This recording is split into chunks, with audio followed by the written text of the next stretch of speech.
小朋友同大朋友，你哋好啊！今日繼續琴日嘅福音。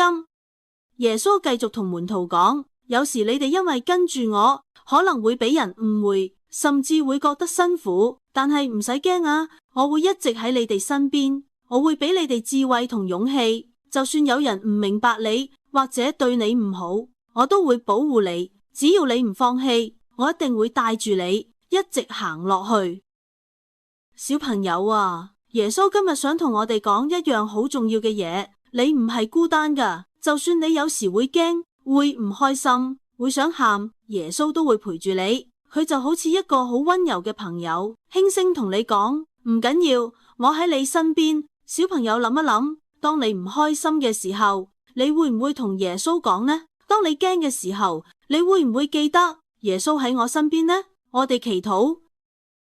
親愛嘅主耶穌，多謝你一直陪住我。當我驚嘅時候，你攬住我；當我唔開心嘅時候，你安慰我。求你日日陪住我，俾我勇氣，俾我平安。阿們。